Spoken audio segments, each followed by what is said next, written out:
আজকের ব্লগে দেখাবো আমরা কোন রেস্টুরেন্টে গিয়েছিলাম এন্ড রেস্টুরেন্টের খাবারের টেস্ট আমাদের কাছে কেমন লেগেছে এন্ড আমরা কি কি খেয়েছিলাম সবকিছু। তো চলেন ব্লগটা শুরু করা যাক। যেহেতু আমার কাজিনরা আমাদের বাসায় বেড়াতে এসেছিল, তাই আমরা সবাই মিলে ভাবলাম যে আমরা বিকেলে একটু রেস্টুরেন্টে যাব। তো বিকেল দিকে আমরা বেরিয়ে পড়েছিলাম। আর আজকে আমরা যে রেস্টুরেন্টটাতে এসেছিলাম সেই রেস্টুরেন্টের নামটা হলো পুতুলবাড়ি রেস্টুরেন্ট। আর আমাদের বাসা থেকে প্রায় 10 মিনিটের মতো লাগে এই রেস্টুরেন্টে আসতে। আর এই রেস্টুরেন্টটা নতুনই ওপেন হয়েছে, কয়েক মাস হবে। তো আমরা এই ফার্স্ট টাইমে এসেছিলাম। যেহেতু রেস্টুরেন্টটা নতুন ছিল, তাই আমরা সবাই ডিসাইড করেছিলাম এই রেস্টুরেন্টটাতে আসবো। আর লিফটের 9 তলায় হচ্ছে মেইনলি রেস্টুরেন্টটা। আর উপরে কিন্তু রুফটপের ব্যবস্থাও আছে, আপনি চাইলে ভেতরেও বসতে পারেন বা বাহিরেও বসতে পারেন। আমরা মেইনলি রুফটপেই বসবো, বাট রুফটপে যাওয়ার আগে আপনাদেরকে একটু ভেতরের যে ভিউটা রেস্টুরেন্টের সেটা একটু দেখাচ্ছি। আর মোটামুটি রেস্টুরেন্টটা খুবই সুন্দর ছিল, খুব সুন্দরভাবে অর্গানাইজ করা ছিল অ্যান্ড কালার কম্বিনেশনটাও একটু ইউনিক ছিল। আমাদের কাছে ডেকোরেশনটা মোটামুটি ভালো লেগেছে অ্যান্ড বসারও বেশ কিছু প্লেস ছিল। আর এটা হচ্ছে মেইনলি রুফটপের ডেকোরেশনটা। রুফটপের ডেকোরেশনটা একটু নাইট মোড টাইপের ছিল। আর আমরা আস্তে আস্তে প্রায় সন্ধ্যা হয়ে গিয়েছিল। আর ওভারঅল রেস্টুরেন্টের ডেকোরেশনটা খুবই সুন্দর ছিল। আর রুফটপটাও কিন্তু বেশ বড় এরিয়া নিয়েই করা হয়েছিল। আর এই রুফটপটার উপরে কিন্তু আরেকটা ছোট্ট রুফটপ আছে। আর আমরা বলেছিলাম আমরা একটু বিকেল দিকেই আসবো, বাট আস্তে আস্তে আমাদের অলমোস্ট সন্ধ্যা হয়ে গিয়েছিল, যার কারণে আমরা দিনের বেলার যে ভিউটা সেটা দেখতে পারিনি। আর এখানটা দিয়ে উপরে ওঠার পর কিন্তু আরেকটা ছোট্ট রুফটপের ব্যবস্থা ছিল, আপনারা আপনাদের পছন্দ মতো বসতে পারেন। আর আমরা এই টেবিলটাতে বসেছিলাম আর আমাদেরকে মেনুটাও দিয়ে গেল। তো আমরা এখন মেনুটা দেখছিলাম। আর ওনাদের রেস্টুরেন্টে কাবাব টাইপের যে আইটেমগুলো আছে সেগুলোর অপশনস বেশি ছিল। তো আমরা যে যার যার পছন্দ মতো খাবার টাবার অর্ডার করছিলাম। আর কাবাব আমরা জাস্ট 2 টাইপেরই নিয়েছিলাম।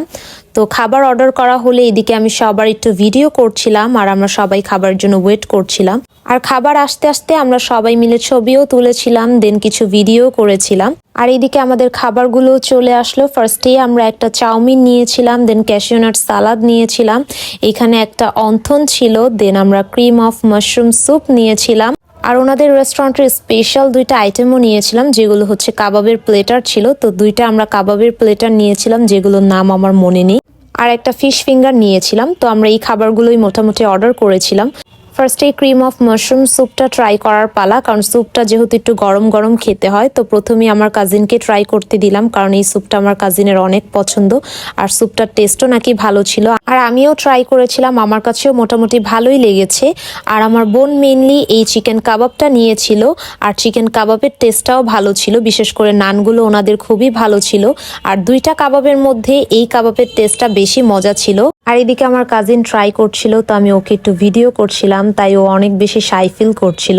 আর চিকেন চাউমিনটা একদমই বেসিক ছিল, সবার কাছে এটা মোটামুটি লেগেছে। এটা অত একটা খারাপও ছিল না বা অত একটা ভালোও ছিল না, বাট ওনাদের চাউমিনের কোয়ান্টিটিটা ভালো ছিল। তো এখানে আমিও একটু খেয়েছিলাম, আমার কাছেও এটা মোটামুটি লেগেছে, অত ভালো লাগেনি। আর ওনাদের ফিশ ফিঙ্গারের টেস্টটা আমার কাছে খুবই ভালো লেগেছিল। আর ফিশ ফিঙ্গারগুলো আমিই খেয়েছিলাম। আর খাওয়া দাওয়া শেষ হলে এখানে আমরা সবাই চেয়ার্স করে কোক খাচ্ছিলাম। আর আমরা মেনলি বিলের জন্য ওয়েট করছিলাম। আর বিল আসতে আসতে সবাই মিলে একটু আড্ডা দিচ্ছিলাম। যেহেতু আমাদের কাজিনদেরকে নিয়ে অনেকদিন পর রেস্টুরেন্টে আসা হয়েছিল, তাই আমাদের সবার কাছে অনেক বেশি ভালো লেগেছিল। আমরা অনেকক্ষণ টাইম স্পেন্ড করতে পেরেছি অ্যান্ড খাওয়া দাওয়া করেছি। তো সব মিলিয়ে আজকে আমাদের ভালোই লেগেছে। আর এদিকে আমি অনয়ের সাথে একটু ভিডিও করছিলাম। আর আজকের ট্রিটটা কিন্তু অনয়ই দিয়েছিল। তো এখানে আমরা সবাই মিলে নিচে চলে এসেছিলাম কিছু ভিডিওস অ্যান্ড পিকচার্স তোলার জন্য। তো আজকের ব্লগটি এ পর্যন্তই ছিল। আশা করি ব্লগটি আপনাদের কাছে ভালো লাগবে। আল্লাহ হাফেজ সবাইকে।